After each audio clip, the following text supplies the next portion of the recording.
하나님의 말씀은 에스겔 45장 1절로 8절입니다. 구약성경 1223면입니다.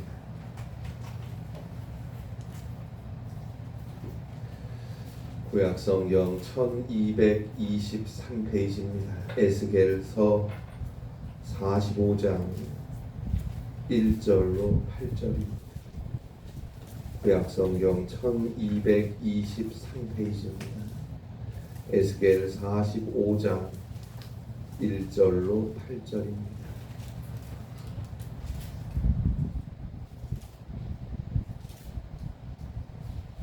에스겔 45장 1절로 8절 말씀 함께 한 목소리로 봉독합니다. 너희는 제비 뽑아 땅을 나누어 기업으로 삼을 때 한 구역을 거룩한 땅으로 삼아 여호와께 예물로 드릴지니 그 길이는 25,000척이요 너비는 10,000척이라. 그 구역 안 전부가 거룩하리라.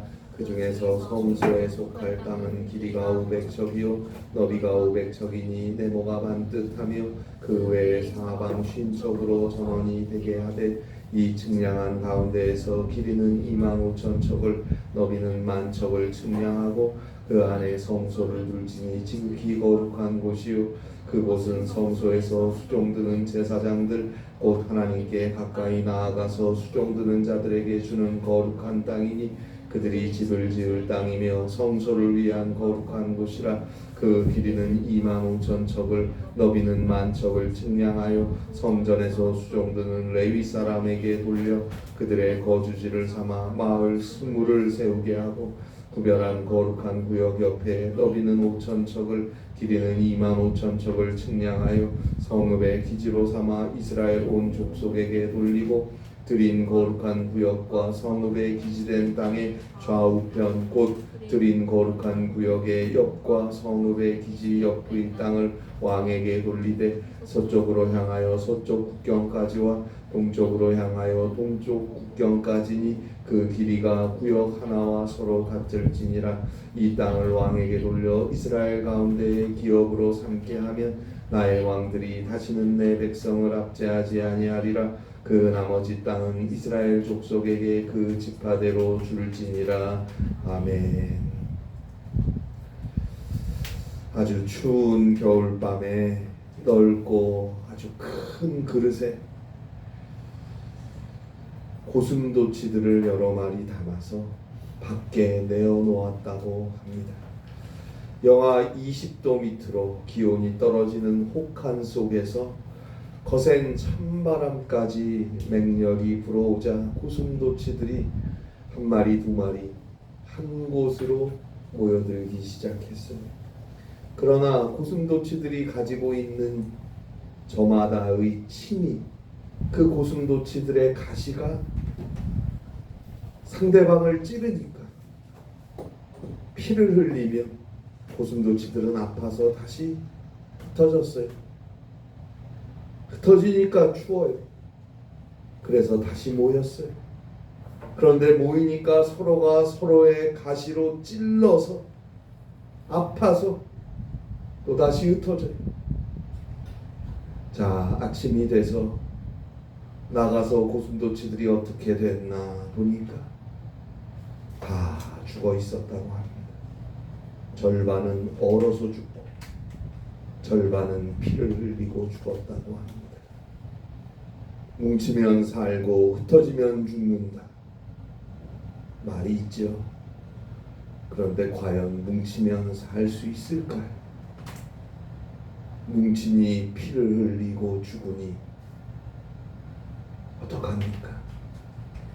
흩어지니 추워서 죽고 어떻게 해야 할까요? 도대체 무엇 때문에 이 사회가 이 세상이 이렇게 되어가는 걸까요? 현대사회는 갈수록 개인주의화 되어갑니다. 자기만 잘 살면 그만이에요. 이기주의가 기승을 부리고 있어요. 우리는 무언가 허전하고 아쉽고 외로워서 모이지요. 모여서 서로를 의지해 봅니다. 아니면 다양한 취미와 각각의 기호들을 따라서 서로 같은 취미와 같은 기호를 가진 사람끼리 모이기도 합니다. 같은 신념과 생각을 가진 사람들이 모이기도 합니다.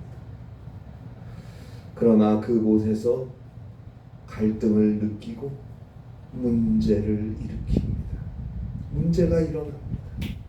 여전히 나밖에 모르기 때문입니다. 깨끗하게 사랑을 받고 깨끗하게 사랑을 나눌 공동체가 없어요. 상처가 치유되지를 못해요. 더 골마서 터져버리기 일쑤입니다.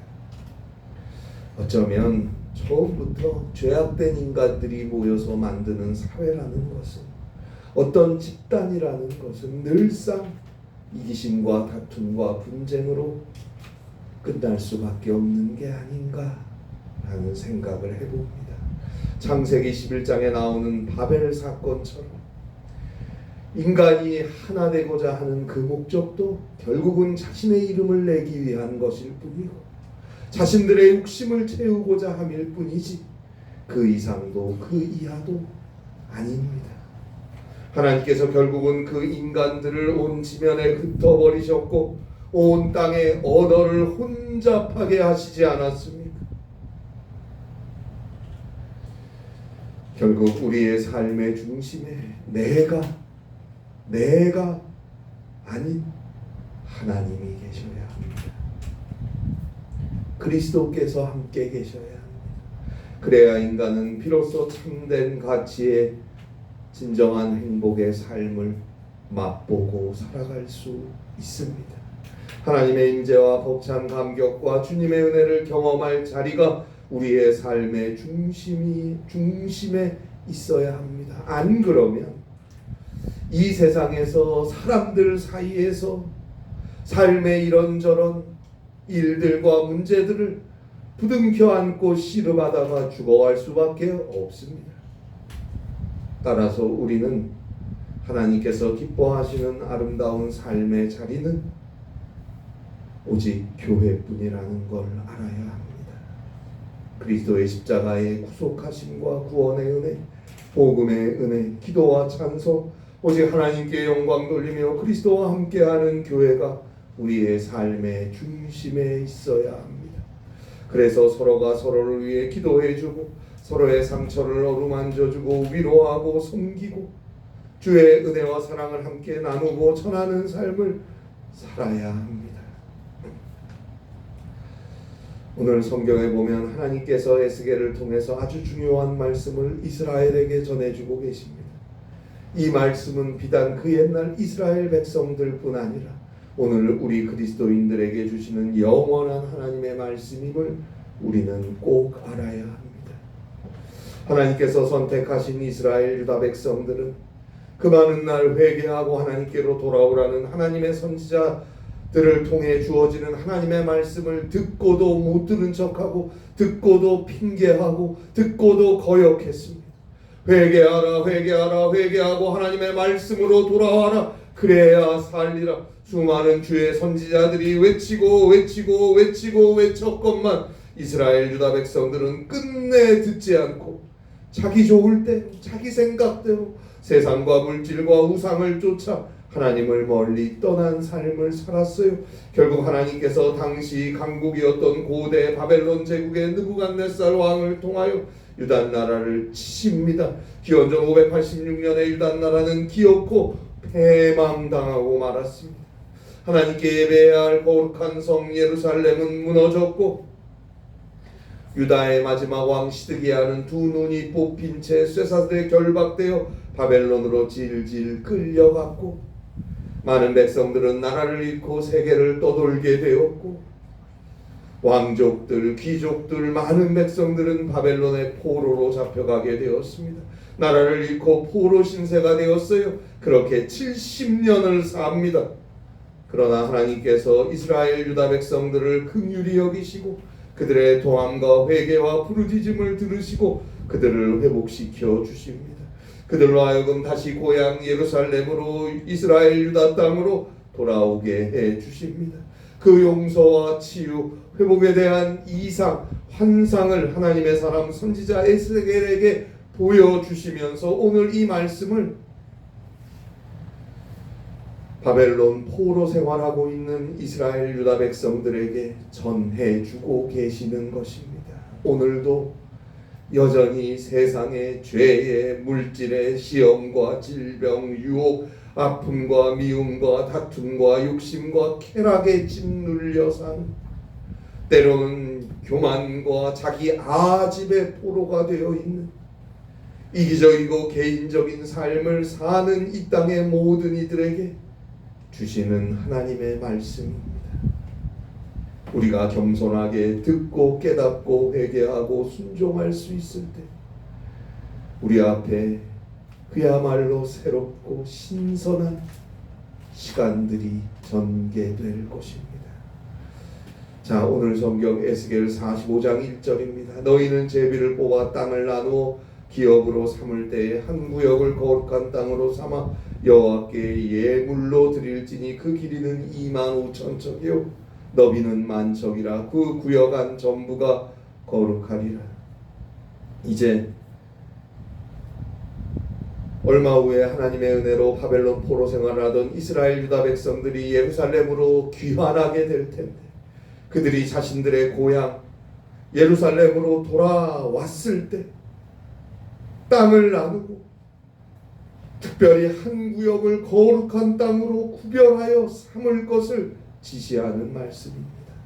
자, 오늘 성경 에스겔 45장 1절에 나오는 한 구역을 거룩한 땅으로 삼아라는 말에서 거룩한 땅은 네 구역으로 나누어집니다. 하나님께 예배하는 성소가 있는 곳, 그리고 제사장 레위인들이 사는 집, 그리고 성읍의 기지, 마지막으로 왕의 기업, 이렇게 네 구역이 거룩한 땅입니다.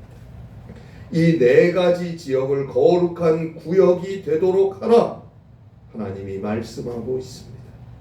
그리고 그 중에 하나님의 성소가 있을 곳에 대한 말씀이 오늘 성경 에스겔 45장 2절로 3절에 나와 있고, 그 다음 성소에서 사역하는 제사장들 레위인들이 거주할 집이 있을 곳에 대해서 4절로 5절에서 말씀하고 있고, 성읍의 근거지가 되는, 즉 주력 부대가 있고 성읍 행정의 중심이 되는 성읍 기지가 있을 곳에 대한 설명이 6절 7절에 나오고, 왕의 기업으로 정해진 땅에 대해서 7절로 8절에 나와 있습니다.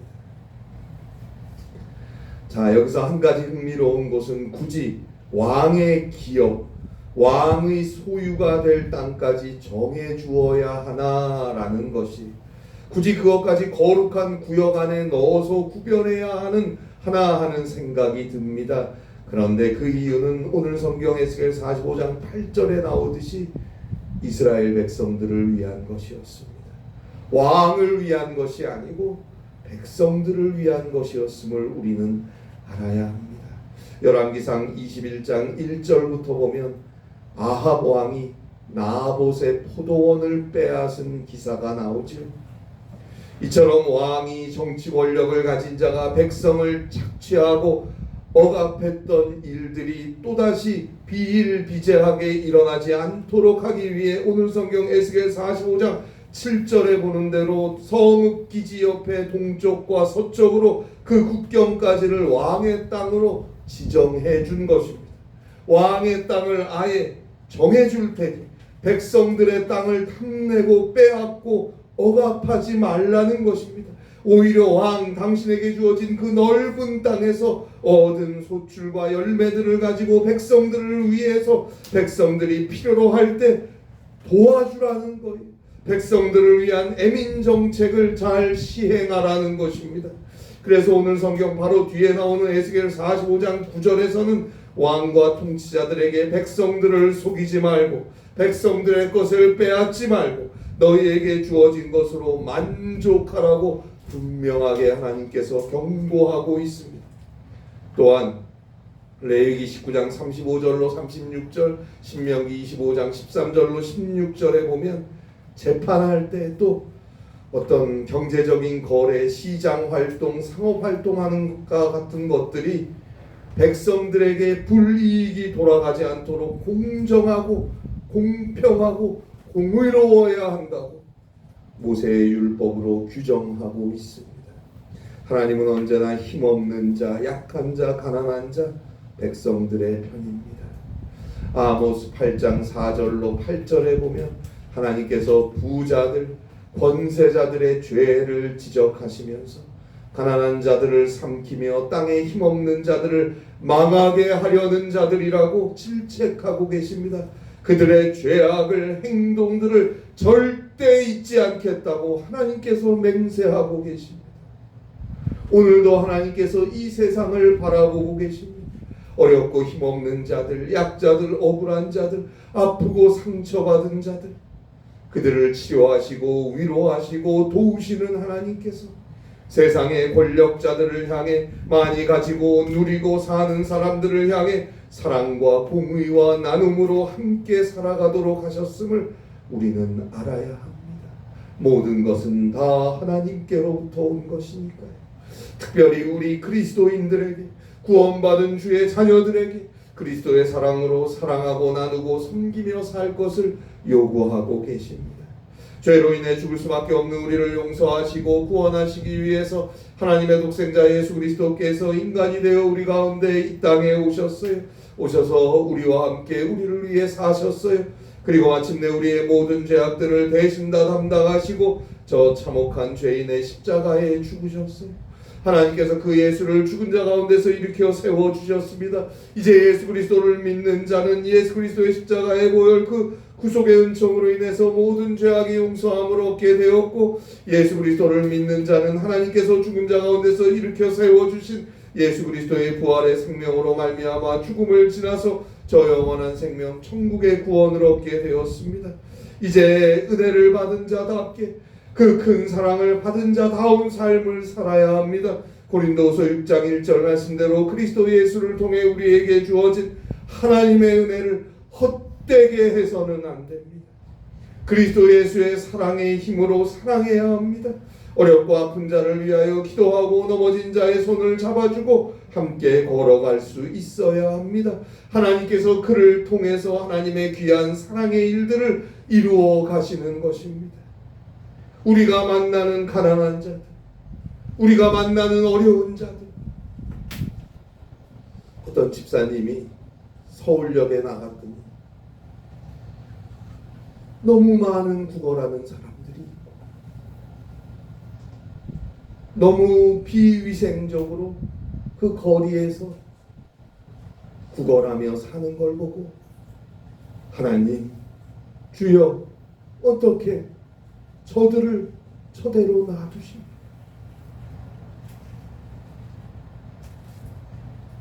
그때 그 마음에 하나님의 음성이 들렸다 그러지요. 주여, 저들을 향한 대책이 도대체 무엇입니까? 속으로 기도할 때 하나님께서 그 집사님에게 그랬다 그래요. 네가 그 대책이다. 네가 그 대책이다. 네 눈으로 보고 있지 않느냐? 내 앞에 저 사람이 왜 있습니까? 내 눈에 왜 그 사람이 보이겠습니까? 내가 너를 방법으로, 대책으로 보냈다. 그 사명이 우리 모두에게, 우리 그리스도인들에게 있음을 잊어서는 안 됩니다. 마태복음 5장 13절로 14절에 나오는 너희는 세상의 소금이다, 너희는 세상의 빛이다 라는 이 엄연한 예수님의 말씀을 우리는 늘 묵상하고 기억하고 오늘을 살아야 합니다. 그를 통해 어두운 세상에 그리스도의 구원과 사랑의 빛은 환하게 빛날 것입니다. 그를 통해 참 맛있는 세상, 살맛 나는 세상이 될 것입니다. 하나님께서는 그렇게 이 땅을 다스려 가실 것입니다.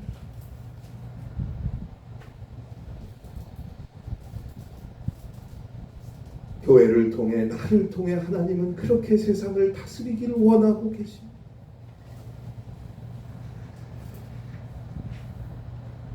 깊이 생각해 보아야 합니다. 자, 오늘 성경 에스겔 45장 1절로 다시 돌아와서 너희는 제비를 뽑아 땅을 나누어 기업으로 삼을 때, 민수기 33장 54절에 보면 너희 종족을 따라 그 땅을 제비 뽑아 나눌지니 라는 말씀이 나오죠. 하나님께서 여리고 맞은편 요단강가 모압 평지에서 모세에게 주신 말씀인데요. 이제 이스라엘 자손들이 요단강을 건너 가나안에 들어가거든 가나안 땅의 우상들을 다 깨부수고 산당들을 다 허물어버리고 그 땅에서 거주하라고 하시면서 각 지파별로 종족별로 제비를 뽑아서 땅을 나누라고 하셨어요. 그러니까 제비를 뽑아서 땅을 나누는 것은 이스라엘의 오랜 전통과 같은 거예요. 민수기 35장 1절로 8절에서 알 수 있듯이 모든 지파, 모든 사람들이 일정한 땅을 받아서 그것을 기업으로 삼아 살았습니다. 자, 그래서 오늘도 에스겔은 하나님의 말씀을 전하는데 제비 뽑아 땅을 나누라 그렇게 말하고 있는 거예요. 그런데 우리가 이미 앞에서 살펴본 대로 제비 뽑아 땅을 나누는데 먼저 한 구역은 거룩한 땅으로 지정해서 삼아서 하나님께 예물로 드리라고 에스겔 45장 1절에서 말씀합니다. 그 거룩한 구역에 관한 설명이 우리가 아까 본 대로 2절로 8절까지 나오죠. 자, 땅을 나누는 과정에서, 땅을 배분하고 나누는 과정에서 가장 중요한 것이 먼저 거룩한 구역을 정하는 일이다라는 의미예요. 그리고 그 거룩한 구역에서도 가장 먼저 정해져야 하는 것이 성소입니다. 그리고 나서 제사장들과 레위 사람들의 땅, 성읍기지가 위치할 곳, 왕의 기업이 정해지는 것입니다. 그리고 나서 백성들이 땅을 나누는 거예요. 거룩한 구역 중에서도 가장 중요하고 가장 우선시되는 건 성소입니다. 자, 오늘 성경 에스겔 45장 1절에서 너희는 제비 뽑아 땅을 나누어 기업으로 삼을 때 한 구역을 거룩한 땅으로 삼아 여호와께 예물로 드릴지니, 한 구역을 거룩한 땅으로 삼아 여호와께 예물로 드릴지니 여호와께 예물로 드려라. 한 구역을 거룩한 땅을 여호와께 예물로 드려라 명령하십니다. 자, 그런데 그 거룩한 구역에 있는 땅, 그 네 지역 중에서 하나님께 직접 예물을 드리는 곳이 어디입니까? 성소입니다. 하나님께 예배하고 기도하고 주의 말씀을 듣고 찬송하고 감사하는 이 성소, 하나님께 예물을 드리는 성소가 하나님께 예물로 드려지는 거룩한 구역 중에서도 중심이 돼야 하는 것입니다. 하나님께 예물을 드리는 거룩한 성소가 중심이 되어서 거룩한 구역을 정해서 하나님께 예물로 드리라는 말씀인 거예요. 성소는 오늘날로 하면 교회입니다. 에스겔 45장 3절 말씀 마지막에 보듯이 이곳은 지극히 거룩한 곳입니다. 그것을 중심으로 왕과 이스라엘 백성들에게 땅을 나누어 주는 것입니다. 모든 땅의 중심에는 하나님의 임재를 상징하는 성소가 있었음을 우리는 알아야 합니다. 오늘 성경은 고대 이스라엘 백성들이 무엇을 중심으로 살아야 하는지를 보여주는 것이고, 이것은 오늘 그리스도인들의 삶의 중심에 무엇이 있어야 하는지 상징적으로 가르쳐주는 소중한 메시지입니다. 왕궁이 중앙에 있는 게 아니에요. 성소가, 하나님의 집, 성소가 중앙에 있어야 한다는 말입니다. 사람이 살아가는 데 있어 땅도 중요하겠죠. 그러나 이스라엘의 땅의 한가운데 하나님의 땅이 위치해야 하는 것처럼 우리의 삶에도 먼저 거룩한 구역을 구분하여야 합니다. 그리고 그 거룩한 구역의 중앙에 성소가 있어야 합니다. 우리의 삶의 중심을 교회에 두고 늘 거룩한 믿음의 성도로서의 삶을 살아가야 합니다. 저는 이 예수 믿는 분들이 돌아가시면 그 장례식장에 그 명패라 그러죠. 장례식장에 그분 이름이 이렇게 새겨진 곳에 성도 누구누구, 집사 누구누구, 권사 누구누구, 장로 누구누구 이렇게 직분이 쓰여 있는 걸 보면서 저는 그런 생각을 합니다. 그 사람들이 다 각자 일생 하던 일이 있잖아요. 그 하던 일이 결국 중심이 아니고 그 사람들이 성도로, 집사로, 권사로, 장로로 산 게 중심이라는 의미. 그래서 결국 마지막 죽는 그 순간에는 거기에 새겨지는 것, 의사 누구누구, 회사원 누구누구, 사장 누구누구가 아니고 집사 누구누구, 권사 누구누구 그렇게 새겨지는 게 아닙니까? 그런데 왜는 우리는 죽어서만 그것을 소중하게 생각합니까? 살아있을 때는 어째서 그렇게 소중하게 생각 안 하고 내 삶에서 내가 하는 일만 그렇게 소중하게 붙잡고 살고 있습니까? 내 삶의 중심에 믿음의 성도로서의 삶이 먼저 있어야 합니다. 비단 우리가 활동하는 삶의 자리뿐만 아니라 우리의 마음도 마찬가지. 내 경험, 내 지식, 내 생각, 내가 좋아하고 내가 갖고 싶고 내가 추구하고 내가 바라보는 것들이 있겠죠. 내 마음에 바라보는 왕궁 같은 것들이 누구나 다 있겠지요. 그러나 그 무엇보다 먼저 우리의 마음과 우리의 심령 안에 하나님의 말씀이 있어야 합니다. 고린도전서 3장 16절, 고린도전서 6장 19절에서 사도 바울은 너희가 하나님의 성전인 것과 하나님의 성령이 너희 안에 계시는 것을 알지 못하느냐. 하나님의 영이 우리 심령에 거하십니다. 하나님의 영이 우리 심령에 거하면 우리 심령은 하나님의 말씀으로 채워지는 것이고 우리의 심령은 하나님의 교회가 되는 거예요. 진실하게 회개하고 모든 일에 먼저 기도하며 늘 믿음으로 주의 말씀을 따라 걸음을 돌이키며 살아갈 수 있어야 합니다. 우리의 심령, 우리의 마음, 우리의 삶의 자리, 하나님의 말씀과 하나님의 성령과 주의 교회가 중심이 되는 삶을 살아야 합니다. 그것이 하나님께서 그 옛날 에스겔을 통해 이스라엘에게 주신 삶의 원리이고 그것은 오늘 우리에게, 우리 그리스도인들에게 동일하게 주어지는 영원한 삶의 원칙인 것입니다. 너희는 먼저 그의 나라와 그의 의를 구하라. 먼저 그의 나라와 그의 의를 구하라. 먼저 그의 나라와 그의 의를 구하라. 그리하면 이 모든 것들을 하나님께서 너희에게 더하여 주시리라. 마태복음 6장 33절에서 하시는 예수님의 말씀을 우리는 기억해야 합니다. 우리의 삶 속에 그 중심에 하나님이 임재해 계셔야 합니다. 어떤 땅이든 그 땅의 중요성은 그 중심부에 위치한 것이 혹은 앞으로 위치할 것이 무엇이냐에 달린 것입니다. 하나님은 그 중심 핵심부에 하나님의 임재를 상징하는 성소를 세우라고 명령하셨습니다.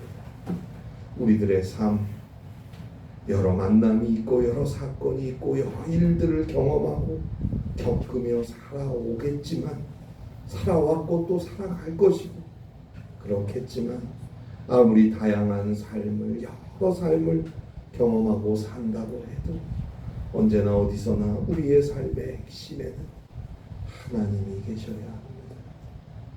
주의 교회가 있어야 합니다. 주께서 하나님을 중심으로, 주의 교회를 중심으로 그 삶을 살아가고자 하는 그에게 언제나 함께 하시고 그를 도우시고 그를 축복하시고 마침내 그를 구원하시는 것입니다. 그 삶에 승리가 있는 것입니다. 기도하시겠습니다. 하나님 아버지, 주님을 내 삶의 중심에 모실 수 있게 하시고 주의 말씀을 내 삶의 중심에 모실 수 있게 하여 주셔서 그 말씀이 내 삶에서 증거되고 그 말씀이 내 삶을 인도하고 성령과 함께 승리할 수 있는 복된 삶을 살게 하여 주시옵소서. 우리는 언제나 주의 교회가 주변으로 주의 말씀과 주의 뜻을 주변으로 밀어놓고는 삶에 집착하고 바쁘고 힘들고 그렇게 살아왔습니다. 회개하오니 용서하여 주시고 우리의 삶의 한가운데 주님과 주의 교회와 성령을 모시고 오늘도 주의 은혜 가운데 주님과 함께 승리하는 복된 삶을 살게 하여 주시옵소서. 예수님의 이름으로 기도합니다. 아멘.